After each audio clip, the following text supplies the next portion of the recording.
स्वागत है आप सभी का बीपीएससी के अगले क्लास में। जैसा कि हमने पीछे जो बात किया था, सबसे पहले हमने बिहार की भौगोलिक संरचना के बारे में किया, ठीक है। उसके बाद अपवाह प्रणाली कर लिया। फिर कल परसों हमने 2 दिनों तक वनों के बारे में बात किया। वन कितने हैं, उस पर क्या क्या गवर्नमेंट की नीतियाँ हैं, वो सारे चीज़ हमने देखा, ठीक है। वन भूमि जो है बिहार में बहुत ही कम है। लगभग पूरे भौगोलिक क्षेत्र का 7.27% ही वन क्षेत्र पाया जाता है। इसलिए वन क्षेत्रों को बढ़ाने के लिए बिहार सरकार द्वारा कौन कौन से कार्यक्रम चलाए जा रहे हैं, चलाए गए थे, ठीक है। उसमें लोगों की भागीदारी कैसे सुनिश्चित किया गया था, ठीक है। क्या क्या सरकार पहले कर रही थी, उन सब के बारे में हमने देखा। उसके साथ साथ वन्य जीव का जो संरक्षण है वो भी हमने देख लिया कि वन्य जीवों का संरक्षण कैसे कैसे होगा। जो भी यहाँ पर राष्ट्रीय उद्यान है, ठीक है, राष्ट्रीय उद्यान, वन्य जीव अभयारण्य, पक्षी अभयारण्य, ठीक है, चिड़ियाघर एवं जैविक उद्यान, जलीय जीव अभयारण्य, इन सब के बारे में हमने देख लिया था, सबके बारे में हमने चर्चा कर लिया था, ठीक है। आज हम जो चर्चा करने वाले हैं, आज जिस चीज़ की बात करेंगे वो है कृषि, ठीक है। तो टाइटल डाल लीजिए कृषि, ठीक है। बिहार के कृषि के बारे में आज हम चर्चा करेंगे, ठीक है। क्या करेंगे? कृषि। अगर बिहार को देखा जाए तो बिहार टोटली मैदानी क्षेत्र में बसा हुआ है, ठीक है।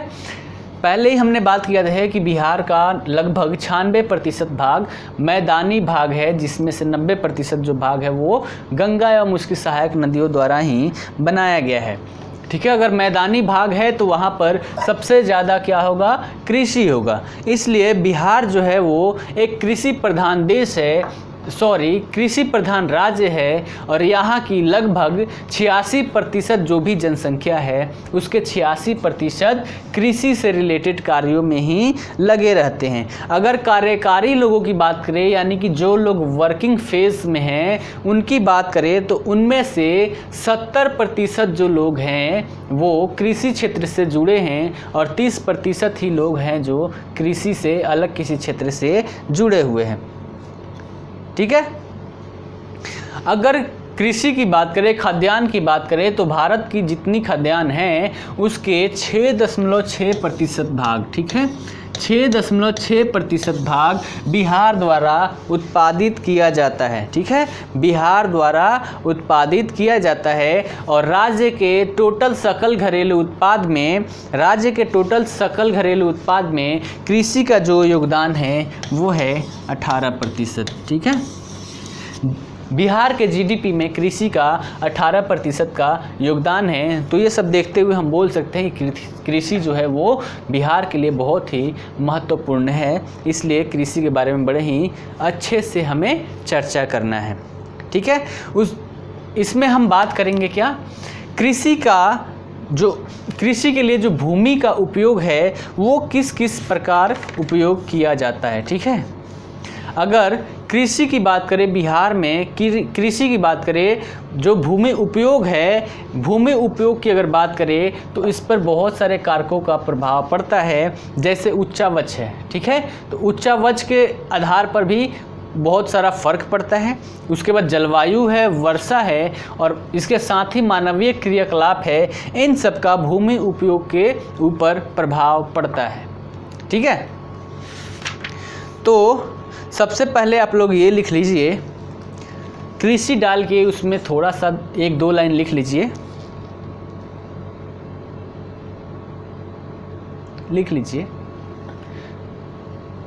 बिहार मैदानी क्षेत्र में अवस्थित राज्य है। मैदानी क्षेत्र में अवस्थित राज्य है जहाँ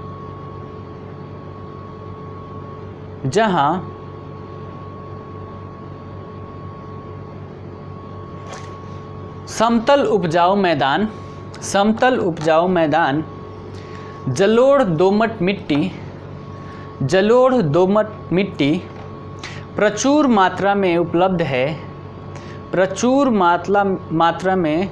उपलब्ध है तथा साथ ही जल संसाधन एवं मानव संसाधन की जल संसाधन एवं मानव संसाधन की बहुलता ने कृषि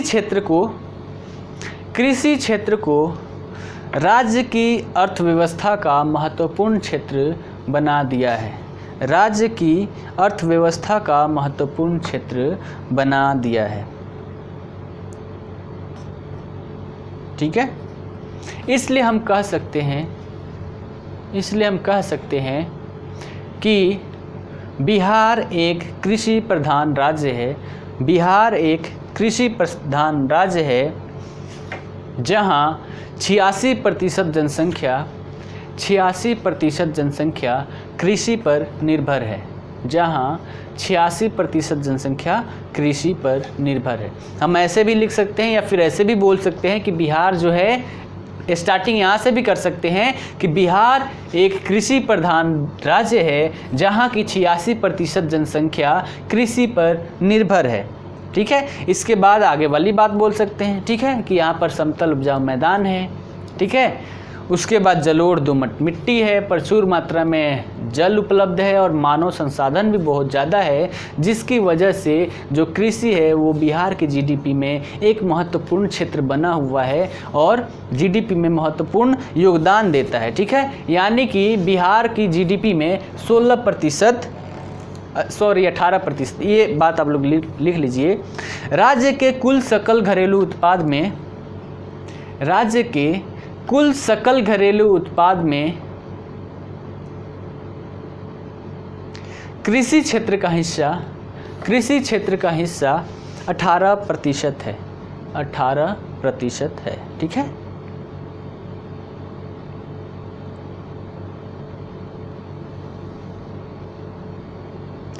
अब अगर बात करें तो बिहार जो है, बिहार में सूखा और बाढ़ दोनों ही आते रहता है। ठीक है, जैसे हमारा बिहार का दक्षिणी क्षेत्र है, दक्षिणी क्षेत्र में सूखे की विभीषिका रहती है तो उत्तरी क्षेत्र में बाढ़ की विभीषिका रहती है। ठीक है, तो इन सब की वजहों से भी जो कृषि का उपयोग है वो भी अलग अलग है। ठीक है, बिहार में जनसंख्या बहुत ज़्यादा है। ठीक है, जनसंख्या बहुत ज़्यादा होने के कारण यहाँ पर भूमि पर बहुत ज़्यादा दबाव पड़ता है। ठीक है, अब जनसंख्या ज़्यादा होगी तो उनके रहने के लिए जगह चाहिए, आवास चाहिए। ठीक है, तो आवास के लिए भी जंगल काटे गए। उसके बाद इनको खाने के लिए भोजन चाहिए तो भोजन के लिए भी जंगल काटे गए। ऐसे बहुत सारे जंगलों का विनाश हुआ। ठीक है, चलिए आगे हम बात करते हैं कि यहाँ के जो भूमि है उस पर क्या क्या कारक प्रभाव डालते हैं। तो उसमें क्या था, उच्चावच था, जलवायु, वर्षा और मानवीय क्रियाकलाप। मानवीय क्रियाकलाप में मैंने अभी बताया कि मनुष्य जैसे जैसे बढ़ते जाता है, उनकी जनसंख्या बढ़ती जाती है, भूमि पर बहुत ज़्यादा दबाव बढ़ने लगता है, जिसकी वजह से जंगलों को काट कर मैदानी भागों में परिवर्तित किया जाता है खेती करने के लिए। ठीक है, वहाँ पर फिर कृषि की जाती है। ठीक है, अगर बिहार की बात करें तो बिहार का अधिकांश भाग जो है वो मैदानी भाग है, जिस पर जनसंख्या का बहुत ही ज़्यादा दबाव है। ठीक है, कृषि क्षेत्र में परंपरागत साधनों का अधिकतर प्रयोग होता है। ठीक है, परंपरागत साधन यानी कि जो पहले से प्रयोग किए जा रहे हैं। ठीक है, इसके बाद अगर बात करें तो बिहार में बहुत सारी नदियां हैं जो सदाबहार नदियां हैं और बहुत सारी मौसमी नदियां हैं। सदाबहार नदियों में अगर बात करें तो गंगा, गंडक, कोसी, ये सारी नदियां हैं और इनमें जो कोसी है वो हर वर्ष बाढ़ लेके आती रहती है। ठीक है, इनके द्वारा जो लाई गई अवसाद है उसी से बिहार के मैदान का निर्माण हुआ है और वो क्षेत्र कृषि के लिए सबसे उपयोगी माना जाता है। जो बिहार हमारा अवस्थित है वो टोटली मैदानी क्षेत्र में अवस्थित है। ये बात मैं दूसरी तीसरी बार बता रहा हूँ। ठीक है, मैदानी क्षेत्र में अवस्थित है और यहाँ के जो लोग हैं वो कृषि करते हैं और उसी के द्वारा अपना जीवन निर्वहन करते हैं। ठीक है, जनसंख्या के दबाव के कारण विकास कार्य, ठीक है, विकास कार्य जैसे रेल, सड़क, ठीक है, रेल, सड़क, उद्योग, अधिवास, इन सब पे भी प्रभाव पड़ता है, जिसकी वजह से भी फिर से हम जंगलों को काटते हैं। ठीक है, इन्हीं सब दबाव के चलते घटते घटते जो बिहार का जंगल है, वन है, वो 7.27% ही रह गया है। उसके बाद दक्षिण बिहार की बात करें, ठीक है, दक्षिण बिहार की बात करें जिसमें हम पहले सीमांती पठारी क्षेत्रों की बात करते हैं, तो ये जो भूमि है, नीचे वाला जो भूमि बिहार का, वो उबड़ खाबड़ भूमि है, उबड़ खाबड़ भूमि है, जिस कारण से यहाँ पर कृषि का विस्तार बहुत ही कम हुआ है। लेकिन इसके साथ ही हमारा जो यहाँ गया यहाँ का क्षेत्र था, मुंगेर रोहतास का, उस क्षेत्र में बांधों का निर्माण करके, नहरों का निर्माण करके वहाँ पर कृषि किया जाता है। ठीक है, अगर कृषि की बात करें, ठीक है, तो दक्षिण पश्चिम बिहार में सोन नहर नदी, इसी के बारे में अभी बताया था, ये निर्माण करके, सोन नहर का निर्माण करके यहाँ पर कृषि किया जाता है। बिहार की जो कुल 1.61 करोड़, ठीक है, यानी कि 1,61,00,000 जोते हैं। कितनी जोते हैं बिहार में? 1,61,00,000 इतनी जोते हैं। जोत क्या होता है? एक किसान के हिस्से में जितने भी ज़मीन होते हैं उसे हम जोत बोलते हैं। ठीक है, तो बिहार में टोटल 1,61,00,000 जोते हैं। और जोतों का जोतों का आकार के बारे में बात करें तो बहुत ही छोटा है, 0.4 हेक्टेयर। ठीक है, जो बिहार में जोत का साइज है कितना है? 0.4 हेक्टेयर। टोटल हमारा जोत कितना है? 1,61,00,000। और जोतों की हम आकृति के बारे में बात करें, क्षेत्रफल के बारे में बात करें, आकार के बारे में बात करें तो 0.4 हेक्टेयर ही है। ठीक है, इसमें से 91% जो जोते हैं वो लघु और सीमांत प्रकार की हैं। ठीक है, अगर हम इसके पूरे भूमि की बात करें, बिहार के भूमि के उपयोगों के बारे में, तो इसमें हम देखेंगे बिहार का जो टोटल भूमि है, ठीक है, इसमें हम किसकी बात कर रहे हैं? कृषि की बात कर रहे हैं। तो सबसे पहले कृषि की बात करेंगे। जो राज्य का शुद्ध बुआई क्षेत्रफल है, जिसे हम निवल बुआई क्षेत्र भी बोलते हैं, तो राज्य के जितने भूभाग है उसके 56.1% भाग पर क्या होता है? शुद्ध कृषि होती है, टोटल कृषि होती है। ठीक है, राज्य के 56.1% भाग पर निवल कृषि की जाती है। ठीक है, राज्य के 5 जिलों में शुद्ध बुआई का क्षेत्रफल 60% है। 5 ऐसे जिले हैं जहां पर जितना उसका भूमि है उसके 60% हिस्से पर वहां पर कृषि की जाती है, बहुत ही अच्छे ढंग से। ठीक है, अब देख लीजिए भूमि में क्या क्या कितना कितना उपयोग किया है। पूरा भौगोलिक क्षेत्रफल हमारा कितना था? अगर उसको हम 100% मान लेते हैं तो उसमें से जो हमारा वन है, वन कितने पे है? वन हमारा 7.27% क्षेत्र पर है। ठीक है, उसके बाद बंजर भूमि की अगर बात करें तो बंजर भूमियों में 4.6% भूमि बिहार का बंजर है 100% में से। ठीक है, उसके बाद जल क्षेत्रों की बात करें तो लगभग 3.8% क्षेत्रों पर जल पाया जाता है। ठीक है, और उसके बाद अगर देखा जाए बागानी भूमि, जहां बागान लगाया गया है, वो 2.6% भागों पर बागान देखने को मिलता है। बाकी बहुत सारे डिवाइड किए गए हैं। हमें मतलब किससे है? कृषि से है, जहां पर शुद्ध कृषि 56.1% भागों में की जाती है। ठीक है, ये समझ में आ गया? चलिए इसको लिख लीजिए। भूमि उपयोग के प्रतिरूप टाइटल डालिए,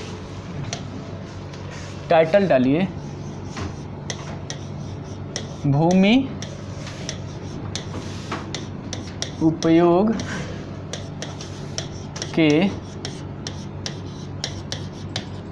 प्रतिरूप, यानी कि भूमि को हम कैसे कैसे किस किस रूप में हम उपयोग करते हैं। ठीक है, चलिए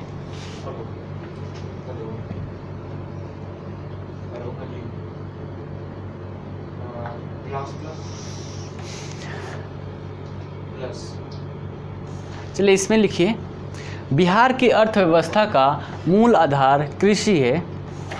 बिहार की अर्थव्यवस्था का मूल आधार कृषि है, कृषि है।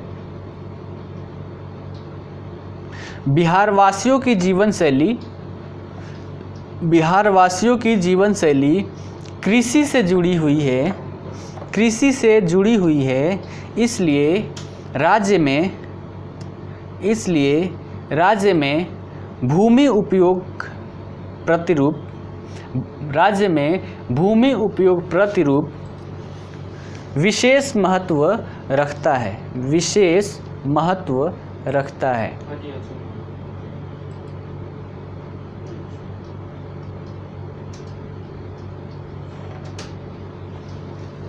बिहार में जनसंख्या दबाव अधिक है, बिहार में जनसंख्या दबाव अधिक है। इसलिए भूमि संसाधनों का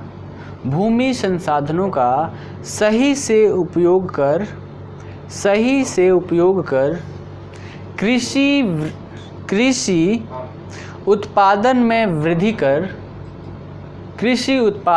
वृद्धि कर जनसंख्या का उचित भरण पोषण किया जा सकता है,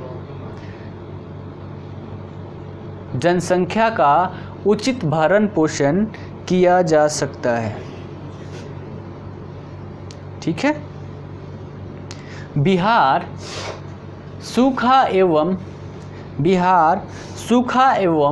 बाढ़ जैसी प्राकृतिक आपदाओं से ग्रस्त रहने वाला राज्य है।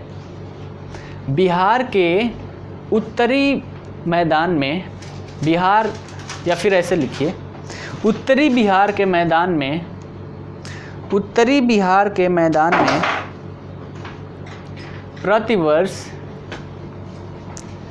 प्रतिवर्ष बाढ़ आने के कारण इस क्षेत्र में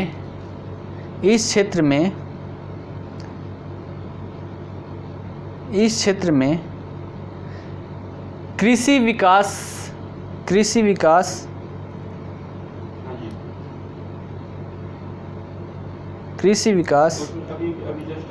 अच्छे से नहीं हो पाया है। सरकार द्वारा कोसी परियोजना के माध्यम से इसको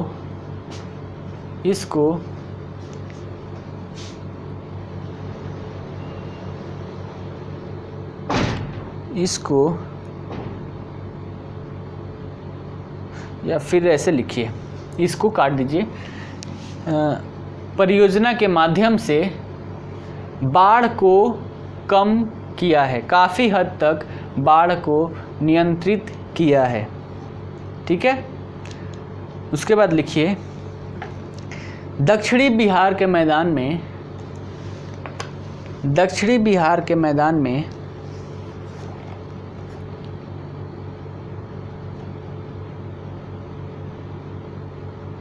कम वर्षा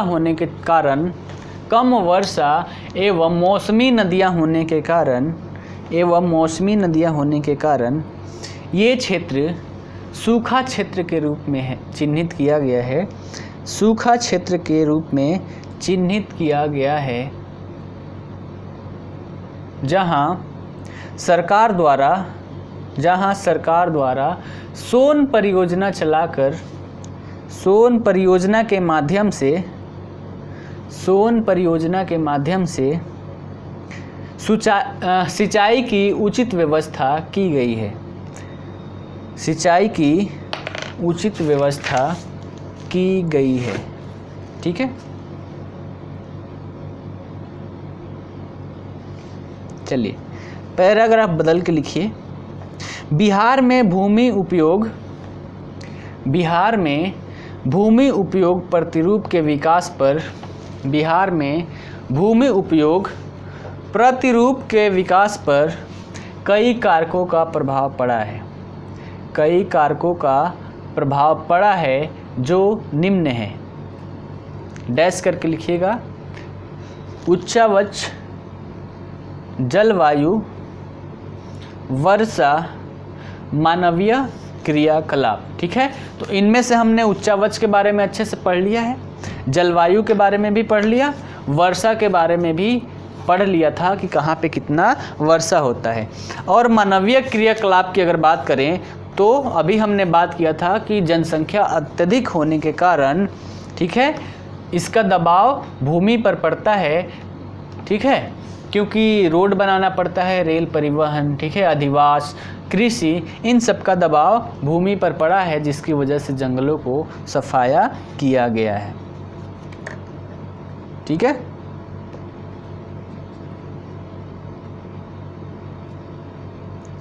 इसमें लिख लीजिए, ये सारा चीज़ मानवीय क्रियाकलाप नहीं लिखते हैं, इसमें लिख लीजिए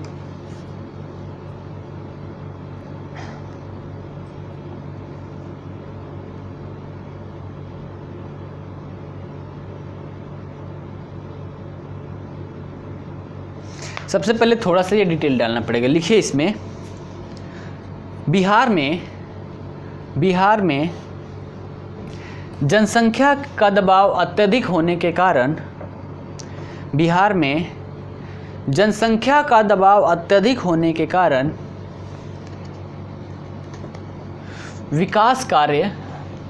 विकास कार्य जैसे रेल, सड़क, उद्योग, अधिवास, जैसे रेल, सड़क, उद्योग, अधिवास आदि का विस्तार हुआ है, आदि का विस्तार हुआ है। अधिक जनसंख्या की खाद्यान्न आवश्यकताओं को पूरा करने के लिए, वनों को काटकर कृषि भूमि का विस्तार किया गया है। कृषि भूमि का विस्तार किया गया है। ठीक है, वन कितने हैं वो पहले ही हम लोग बात कर चुके हैं, तो वो यहाँ पे मेंशन करने की आवश्यकता नहीं है, लेकिन जब मेंस में लिखेंगे तो साथ में मेंशन कर देंगे। उसके बाद लिखिए, दक्षिण बिहार विशेषकर सीमांत पठारी प्रदेशों में पहाड़ी एवं ऊबड़ खाबड़ भूमि के कारण कृषि भूमि का विस्तार कम हुआ है। कृषि भूमि का विस्तार कम हुआ है।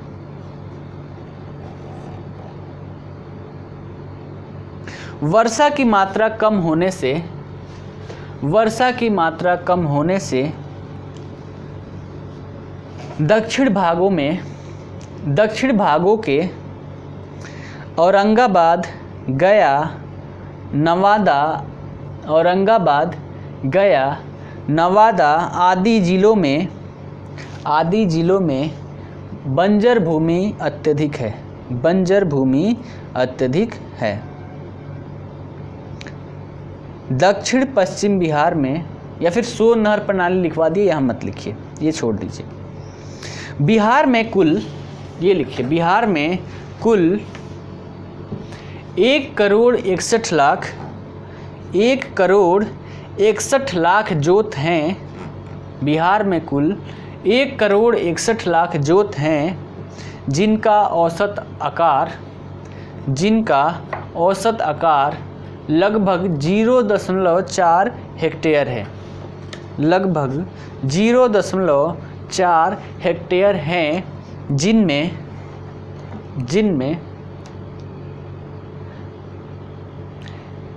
91% जोतें लघु और सीमांत आकार की हैं। लघु और सीमांत आकार की है। पैराग्राफ बदल के लिखिएगा, राज्य का शुद्ध या फिर निवल, ठीक है, शुद्ध दे दीजिए या डैश डाल के ऐसे लिखिए, शुद्ध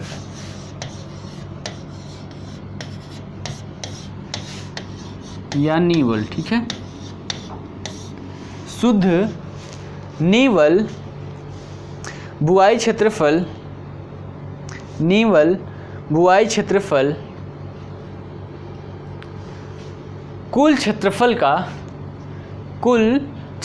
का 56.1% है, 56.1% है, ठीक है, 56.1% है,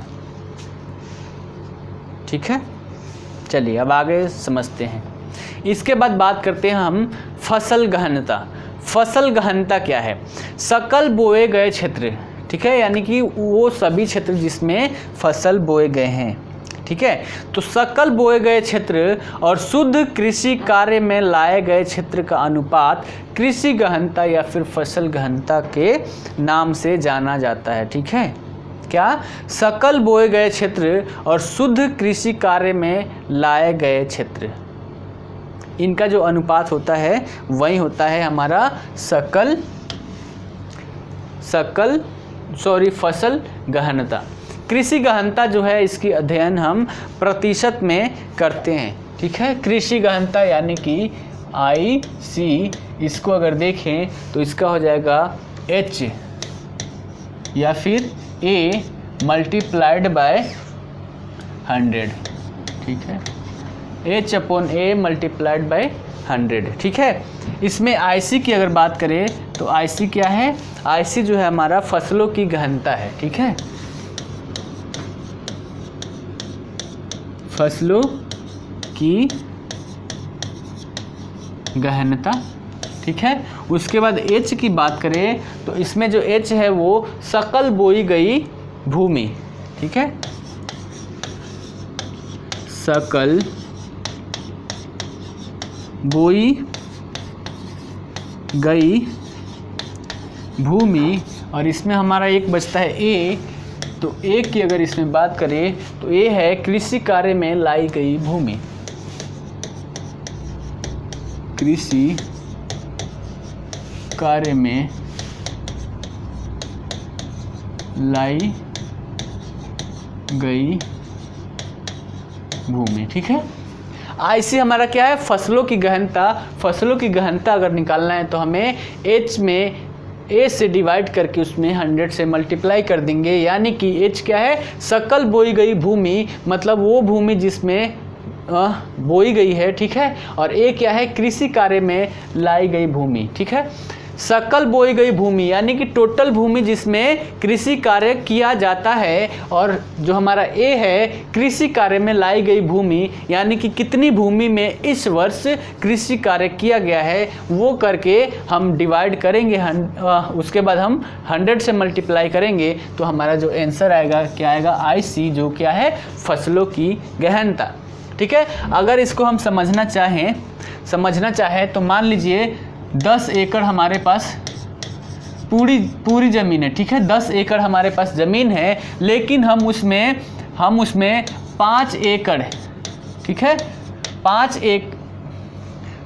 एकड़ में ही हम खेती कर पाए, ठीक है। 10 एकड़ पूरी हमारी भूमि है लेकिन हम 5 एकड़ में ही खेती कर पाए, और इसकी फसल गहनता अगर निकाले तो 10 डिवाइड बाई 5 मल्टीप्लाई कर देंगे हम 100 से, ठीक है।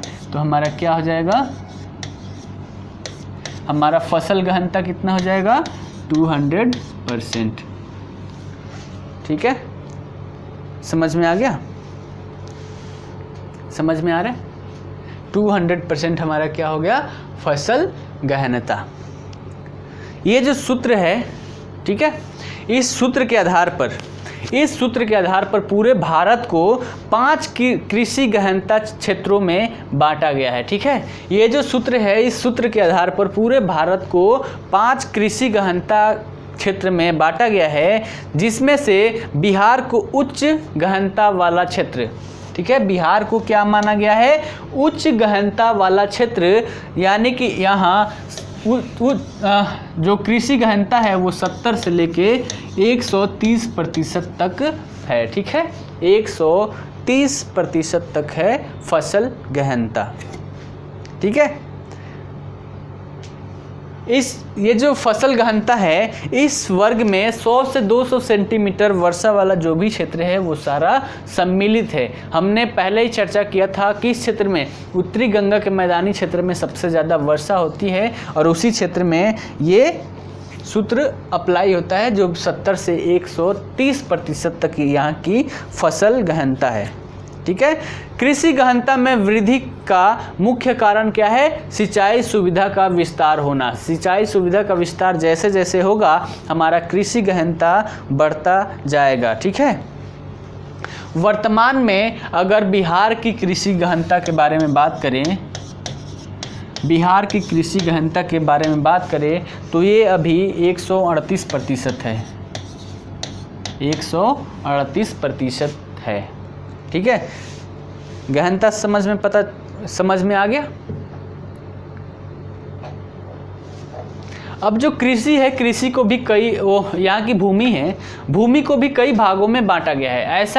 ऐसा भूमि है जहाँ एक वर्ष में केवल एक ही फसल लगाए जाते हैं, कुछ ऐसे क्षेत्र हैं जहाँ एक वर्ष में 2 फसल लगाए जाते हैं और कुछ ऐसे क्षेत्र हैं जहाँ 3 और ऐसे भी क्षेत्र हैं जहाँ एक वर्ष में 4 प्रकार के फसल भी लगाए जाते हैं। तो उसके बारे में भी हम लिख लेंगे। ठीक है, पहले लिखिए फसल गहनता, टॉपिक का नाम डालिए फसल गहनता। इंग्लिश में बोलते हैं इसे क्रॉप इंटेंसिटी, क्रॉप इंटेंसिटी। ठीक है, इसके बारे में लिखिए, पहले इसका डेफिनेशन लिखिए।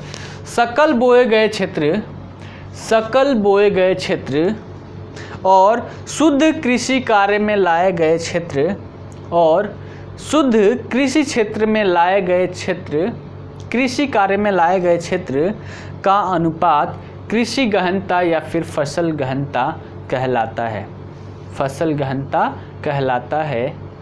इसका अध्ययन हमेशा प्रतिशत में किया जाता है, हमेशा प्रतिशत में किया जाता है। और इसका फॉर्मूला ये वाला लिख लीजिए आप, ये फॉर्मूला ये लिख लीजिए, यहाँ से प्रारंभ कीजिएगा। IC = H/A मल्टीप्लाइड बाई 100, जिसमें IC क्या है, फसलों की गहनता है, H क्या है, सकल बोई गई भूमि है और A क्या है, कृषि कार्य में लाई गई भूमि। ठीक है, इसको निकालेंगे कैसे, अभी हमने डिस्कस किया था कि सबसे पहले सकल बोई गई भूमि यानी कि टोटल भूमि जितना जहाँ पर मतलब बोया जाता है। ठीक है, उसके बाद कृषि कार्य में लाई गई भूमि यानी कि जितने में अभी कृषि किया गया है वो वाला, और उसमें हम 100 से मल्टीप्लाई कर देंगे तो हमारा कृषि गहनता निकल के आ जाएगा। ठीक है, हो गया।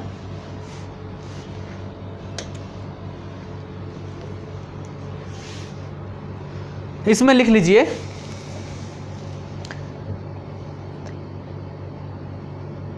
उपयुक्त सूत्र के आधार पर, या फिर ऐसे लिख लीजिए फसल गहनता के आधार पर, फसल गहनता के आधार पर भारत को 5 कृषि क्षेत्रों में बांटा गया है।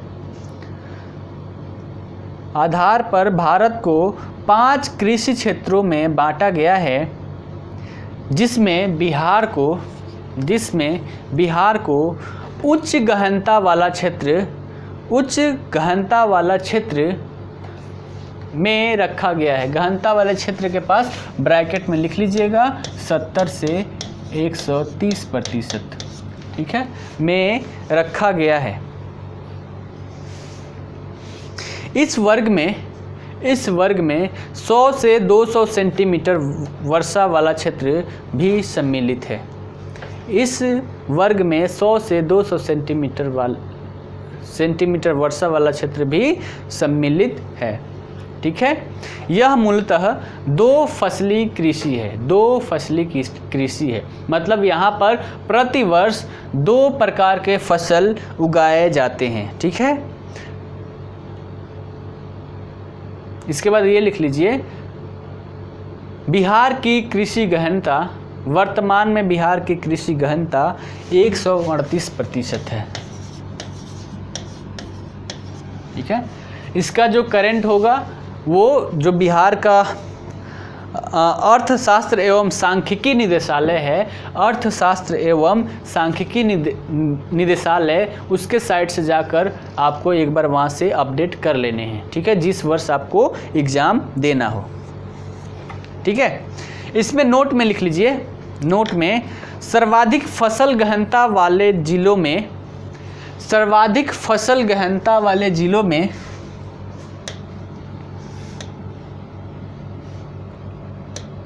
सर्वाधिक फसल गहनता वाले जिलों में कौन कौन सा है? सहरसा, शिवहर और अररिया। ठीक है, सहरसा,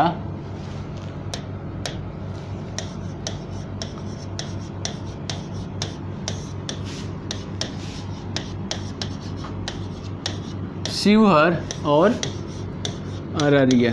ठीक है, ये 3 ज़िले हैं यहाँ की जो फसल गहनता है सबसे ज़्यादा है। उसके बाद सबसे अगर कम फसल गहनता वाले ज़िलों की बात करें तो इसमें है कौन कौन सा? शेखपुरा, अरवल और मुंगेर। शेखपुरा, अरवल और मुंगेर। ठीक है, समझ में आ गया?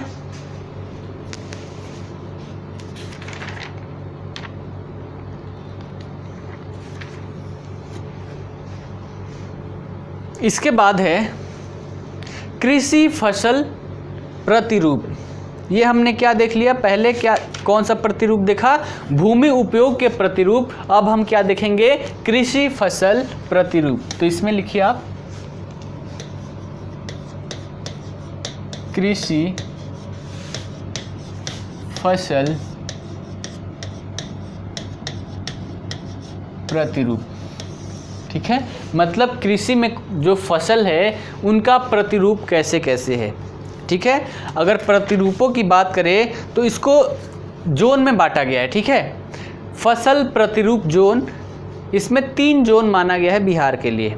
ठीक है, कृषि विभाग जो है, बिहार की कृषि विभाग, उसने जो फसल प्रतिरूप है उसको 3 जोन में डिवाइड कर रखा है, जोन 1, जोन 2 और जोन 3। अगर जोन 1 की बात करें तो जोन 1 में पश्चिमी चंपारण, पूर्वी चंपारण, सिवान, सारण, सीतामढ़ी, शिवहर, मुजफ्फरपुर, वैशाली, मधुबनी, दरभंगा, समस्तीपुर, गोपालगंज, बेगूसराय, ये वाले ज़िले हैं जो जोन 1 में आते हैं। ठीक है, जोन 1 में आते हैं। ठीक है, एक बार इसको मैप पर देख लें, ज़्यादा सही होगा। मैप पर देख लेते हैं।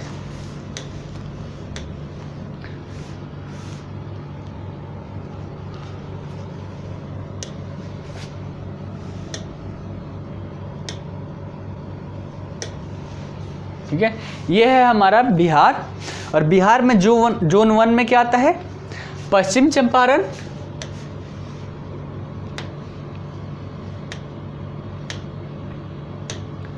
पश्चिम चंपारण, पश्चिम चंपारण के बाद क्या है? पूर्वी चंपारण, सिवान, सारण, गोपालगंज, पूर्वी चंपारण, सिवान, सारण, गोपालगंज। ठीक है, इसके बाद क्या है? सीतामढ़ी, शिवहर, मुजफ्फरपुर, सीतामढ़ी, शिवहर, मुजफ्फरपुर। उसके बाद क्या है? वैशाली, मधुबनी, दरभंगा, समस्तीपुर, वैशाली, मधुबनी, दरभंगा, समस्तीपुर। इसके बाद क्या है? गोपालगंज हो गया और बेगूसराय। ठीक है, तो ये वाला जो हमारा क्षेत्र है इसको जोन 1 में माना गया। ठीक है, जोन 1 में रखा गया है और यहाँ पर 2 फसलें उगाई जाती है। क्या? धान गेहूँ, या फिर धान राई, या फिर धान आलू, या फिर धान मक्का, या फिर मक्का गेहूँ, या फिर मक्का आलू, या फिर मक्का राई, या फिर धान मसूर, या फिर धान अलसी, अलसी को हम तीसी के नाम से जानते हैं। मतलब ये जो क्षेत्र है यहाँ प्रतिवर्ष 2 फसलें उगाई जाती है। इन क्षेत्रों में क्या क्या, या तो धान गेहूँ उगा लिया जाता है, या फिर धान राई उगा लिया जाता है, या फिर धान उसके बाद एक आलू उगाया जाता है, या फिर एक धान एक मक्का उगाया जाता है, या फिर मक्का गेहूँ उगाया जाता है, या फिर धान तीसी उगाया जाता है, या फिर धान मसूर उगाया जाता है, या फिर मक्का राई उगाया जाता है। ऐसे ऐसे ये जो क्षेत्र है ये जोन 1 में इसको डिवाइड किया गया है। और डिवाइड किसने किया है? कृषि विभाग बिहार सरकार ने। ठीक है, ये समझ में आ गया। जोन 1 हो गया। इसके बाद हम देखते हैं जोन 2। इसको हम ग्रीन कलर ले लेते हैं। जोन 2 की बात करें तो जोन 2 में क्या है? पूर्णिया, कटिहार, सहरसा, सुपौल। ठीक है, पूर्णिया, कटिहार, सहरसा, सुपौल। ठीक है, 4 हो गए। इसके बाद है मधेपुरा, खगड़िया, अररिया, किशनगंज। किशनगंज, अररिया, मधेपुरा और खगड़िया। ठीक है, इतना है। ये जो क्षेत्र है इसको जोन 2 के रूप में रखा गया है। ठीक है, जोन 2 के रूप में रखा गया। हमारा जोन 1 ये हो गया और ये हो गया जोन 2। इसमें कौन कौन से जिले आएंगे? सुपौल, अररिया, किशनगंज, सहरसा, मधेपुरा, पूर्णिया, कटिहार और खगड़िया। ये जो जिले यहाँ आते हैं और यहाँ भी 2 फसलें उगाई जाती है। कौन कौन सी? या तो जूट, एक फसल जूट और एक फसल गेहूँ उगा लिया जाता है, या फिर एक फसल में जूट और एक फसल आलू उगाया जाता है, या फिर जूट उड़द उगाया जाता है, या फिर जूट सरसों, या फिर जूट गेहूँ। ठीक है, या फिर गेहूँ मूंग, या फिर धान तोरिया। ठीक है, तो ये वाले फसल यहाँ पर उगाए जाते हैं। यहाँ पर भी एक साल में 2 फसलें उगाई जाती है और इसे जोन 2, ये हमारा जोन 1 और एक हमारा अगला बचता है जोन 3। जोन 3 में देखते हैं क्या क्या आता है। जोन 3 जो रखा गया है इसमें शेखपुरा, मुंगेर, जमुई, लखीसराय। ठीक है, शेखपुरा, मुंगेर, जमुई, मुंगेर, लखीसराय। ठीक है, 4 हो गए। शेखपुरा, मुंगेर, जमुई, लखीसराय। उसके बाद है भागलपुर, बांका, रोहतास, भोजपुर। भागलपुर, बांका, रोहतास, रोहतास कहाँ गया? रोहतास, भोजपुर,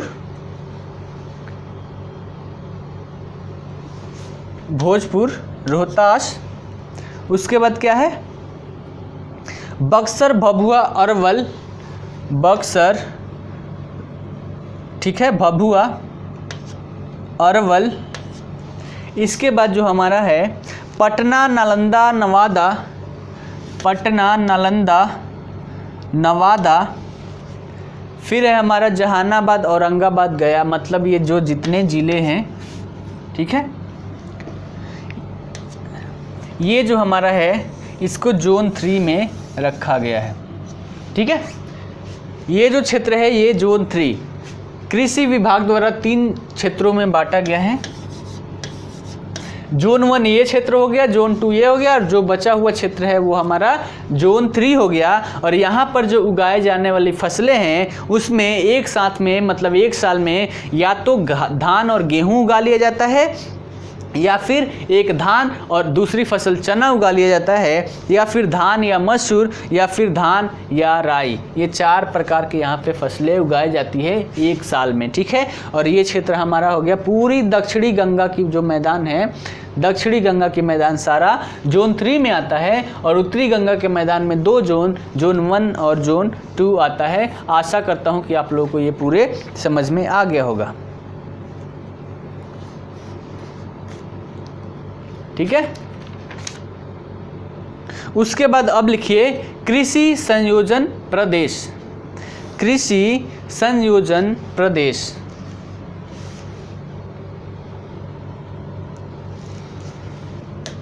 यहां लिखिए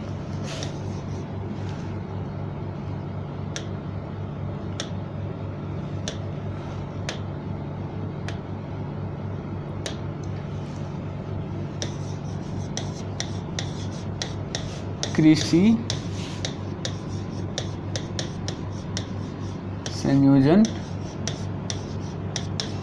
प्रदेश। ठीक है, ये क्या है? कृषि या फसल संयोजन का तात्पर्य फसल के उस समूह से है, फसल के उस समूह से है जो वर्ष के, ठीक है, वर्ष के किसी विशेष में, ठीक है, किसी वर्ष विशेष में किसी क्षेत्र में विशेष रूप से उपजाया जाता है। यानी कि कोई क्षेत्र है किसी विशेष वर्ष में यहाँ पर जो फसल उगाई जाती है उसे हम कृषि संयोजन प्रदेश के नाम से जानते हैं। समझ में आ गया? ठीक है, अगर फसल संयोजन की बात करें, ठीक है, तो इसका जो निर्धारण है 10 फसलों के आधार पर किया जाता है। 10 फसलों के आधार पर किया जाता है। बिहार की बात कर रहे हैं, ठीक है, भारत की बात नहीं कर रहे हैं, बिहार की बात कर रहे हैं। बिहार में अगर हम बात करें कृषि संयोजन की तो 10 फसलों के आधार पर, ठीक है, 10 फसलों के आधार पर कृषि संयोजन प्रदेश का निर्धारण किया जाता है, जिसमें से 4 दलहनी फसलें हैं। दलहनी में 4 कौन कौन से हैं? 4 हैं खेसारी, मसूर, मूंग और चना। खेसारी, मसूर, मूंग और चना, 4 ये हो गए। उसके बाद है 3 खाद्यान्न फसल है। खाद्यान्न फसलें जो है वो 3 फसलें हैं और इनमें है धान, गेहूं एवं मक्का। धान, गेहूं, मक्का, ठीक है। इसके बाद जो है, इसके बाद 2 नगदी फसलें हैं। 2 नगदी फसलें हैं। नगदी, इसमें क्या है? जूट और गन्ना, ठीक है। और एक जो है, एक है हमारी सब्जी, ठीक है, सब्जी, जिसमें फेमस क्या है हमारी? आलू, ठीक है। तो बिहार का जो कृषि संयोजन प्रदेश है, इन 10 फसलों के आधार पर विभाजित किया जाता है, ठीक है। जैसे दलहनी में खेसारी, मसूर, मूंग और चना है। खाद्यान्न में गेहूं, धान, मक्का है। नगदी में जूट और गन्ना है और सब्जी में आलू है, ठीक है। अभी मैंने बात किया था कृषि संयोजन प्रदेश के बारे में। ये क्या है? किसी विशेष वर्ष में किसी स्थान पर लगाया गया फसल जो होता है वही कृषि संयोजन प्रदेश के बारे में जाना जाता है उसको, ठीक है।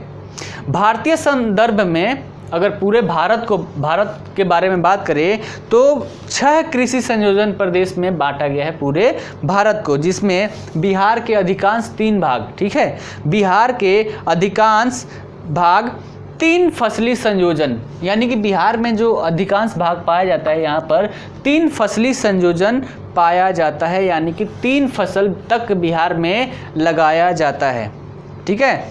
सिंचित क्षेत्रों में जो कृषक है वहाँ पर क्या लगा लेते हैं? धान, और धान के साथ साथ गेहूं भी लगा लेते हैं जहाँ पर सिंचाई व्यवस्था अच्छा है, ठीक है। और जहाँ पर सिंचाई व्यवस्था अच्छा नहीं है वहाँ पर दलहनी फसलें उगा लिया जाता है, क्योंकि धान और गेहूं है, इसमें समय समय पर सिंचाई की व्यवस्था होनी चाहिए, समय समय पर पानी देनी चाहिए, नहीं तो पैदावार जो होगा वो अच्छा नहीं होगा, ठीक है। 3 फसली कृषि संयोजन जो भी प्रदेश है, वो जो प्रदेश है बहुत ही सघन आबादी वाला प्रदेश है, जिसके कारण खाद्यान्न फसल के उत्पादन पर अत्यधिक बल दिया जाता है। यानी कि जहाँ पर जनसंख्या ज़्यादा होगा वहाँ पर खाद्यान्न फसलों को ज़्यादा उगाने की बात की जाएगी, ठीक है। ये समझ में आ गया? कृषि संयोजन प्रदेश, अधिकतर जो बिहार के प्रदेश है वो 3 फसली संयोजन के रूप में माना जाता है, ठीक है। इसके बाद अब देखते हैं कृषि प्रदेश के बारे में, ठीक है। कृषि प्रदेश, ठीक है, मैप पर देखते हैं, ठीक है। ये हो गया बिहार,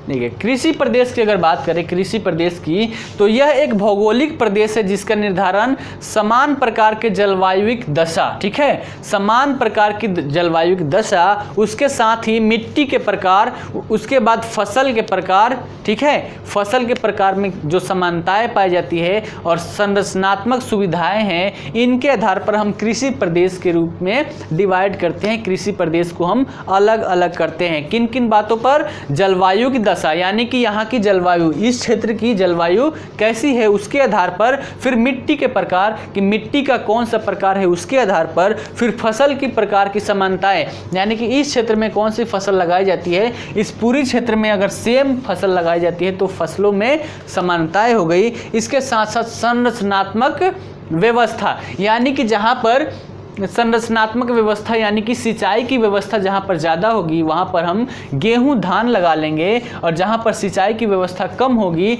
तो उस क्षेत्र में हम क्या लगाएंगे? दलहनी फसलें लगाएंगे। तो ये क्या हो गया हमारा? संरचनात्मक सुविधा। इन सब के आधार पर हम कृषि प्रदेश को डिवाइड करते हैं, ठीक है। कृषि प्रदेश का जो निर्धारण है वो बोई गई भूमि के उपयोग के आधार पर निर्भर करता है कि वहाँ पर किस प्रकार का फसल बोई गई है, ठीक है। अगर हम बात करें बिहार को, तो बहुत सारे जो प्रोफेसर थे, ठीक है, किसी ने 17 भागों में विभाजित किया, किसी ने 12 कृषि प्रदेश के रूप में विभाजित किया, ठीक है, बहुत सारा है। लेकिन अगर हम मेन बात करें तो कृषि वैज्ञानिकों ने फसलों की विविधता के आधार पर भारत को 4 पार्ट में विभाजित किया है, ठीक है, 4 कृषि प्रदेशों के रूप में विभाजित किया गया है। वो कौन कौन से? वैसे क्षेत्र जहां पर एक फसल लगाए जाते हैं वैसे प्रदेश को एक फसली कृषि प्रदेश के नाम से जानते हैं। लिखते हुए चलिए।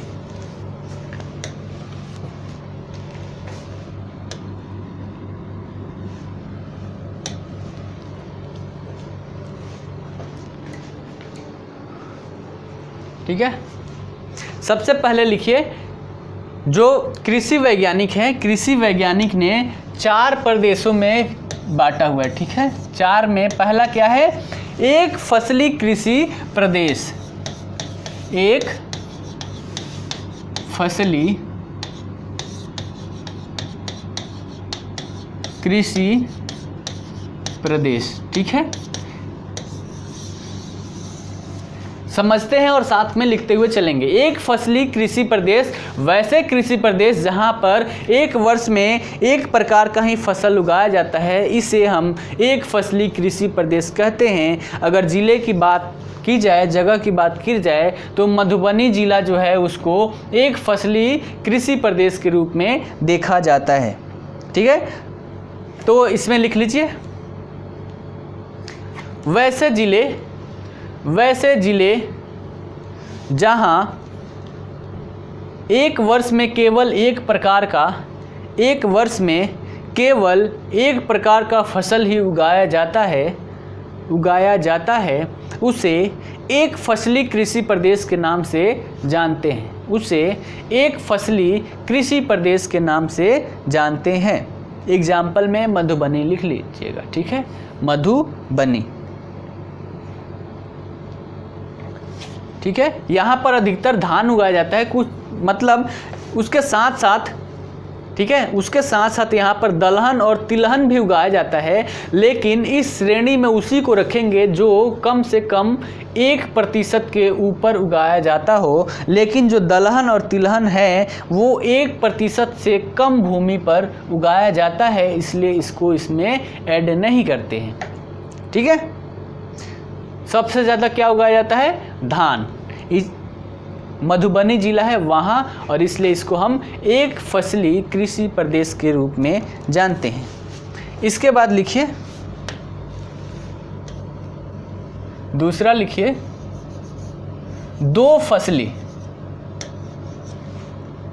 दूसरा लिखिए, दो फसली कृषि प्रदेश। दो फसली कृषि प्रदेश नाम से ही पता चलता है कि वैसे प्रदेश जहां पर एक वर्ष में 2 प्रकार की फसलें उगाई जाती हैं उसी को हम 2 फसली कृषि प्रदेश के नाम से जानेंगे। अगर इसमें हम क्षेत्र के बारे में अगर बात करें तो पूर्णिया जो है, पूर्णिया इस क्षेत्र में आएगा। यहाँ पर एक वर्ष में 2 प्रकार की फसलें उगाई जाती है, जैसे धान और गेहूं उगा लिया गया, या फिर धान मक्का उगा लिया गया, या फिर धान जूट उगा लिया गया, या फिर गेहूं के साथ मक्का उगा लिया गया। यानी कि एक साल में 2 प्रकार की फसलों को उगाया जाएगा, उसे 2 फसली कृषि प्रदेश के नाम से जानेंगे।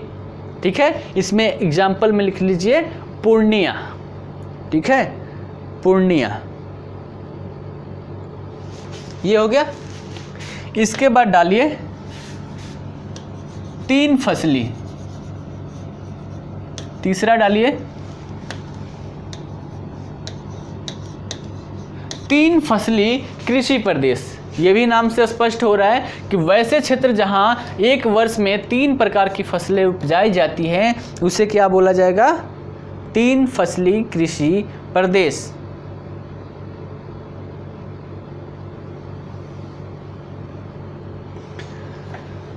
जिन कृषि क्षेत्रों में 3 प्रमुख फसलों को शामिल किया जाता है उसे 3 फसली कृषि प्रदेश की श्रेणी में रखा जाता है।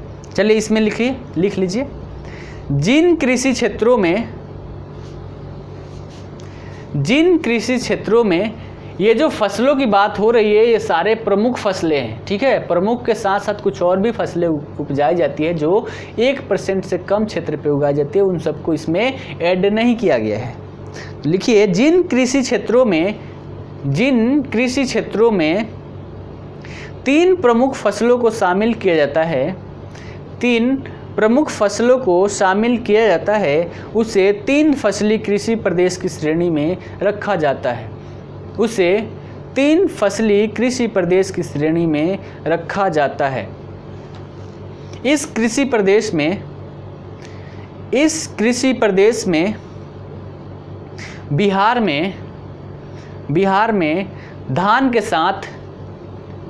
के साथ गेहूं, मक्का, जूट और खेसारी में से 2 प्रमुख फसलें उगाई जाती है। ठीक है, यानी कि एक धान तो उगाया ही जाता है, साथ ही गेहूं या फिर गेहूं, मक्का, जूट और खेसारी में से कोई 2 फसलें भी साथ में उगाई जाती है।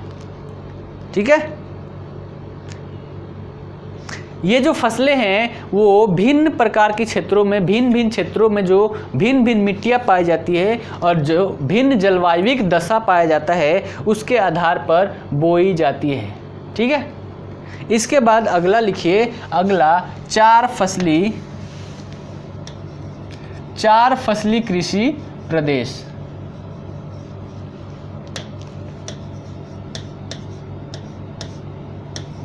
4 फसली कृषि प्रदेश। इससे भी स्पष्ट हो रहा है कि जिस कृषि प्रदेश में 4 प्रकार की प्रमुख फसलें उपजाई जाती है उसे हम क्या बोलेंगे? 4 फसली कृषि प्रदेश। ठीक है, जैसे एग्जाम्पल में देखें तो हमारा है भागलपुर। ठीक है, भागलपुर के सभी क्षेत्रों में धान प्रमुख है, लेकिन इसके साथ साथ मक्का, गेहूं और खेसारी, ठीक है, मक्का, गेहूं और खेसारी ये तीनों चीज़ भी उगाई जाती है, जिसे हम चतुष्फसली कहते हैं। ठीक है, चतुष्फसली कहते हैं। ठीक है, सारण में भी, जो हमारा सारण जिला है, वहाँ भी धान मुख्य फसल के रूप में है। इसके साथ साथ अन्य 3 फसलों को भी वहाँ की जो विशेषताएं हैं जगह जगह की उसके अनुसार हम उपजा लेते हैं। तो इसमें लिख लीजिए, ऐसे कृषि प्रदेशों में 4 फसलें बोई जाती हैं, 4 फसलें बोई जाती हैं। ठीक है, पूर्ण विराम दे के आगे लिखिए, भागलपुर के सभी क्षेत्रों में धान प्रमुख फसल है, उसके साथ ही मक्का, गेहूं और खेसारी भी उगाया जाता है।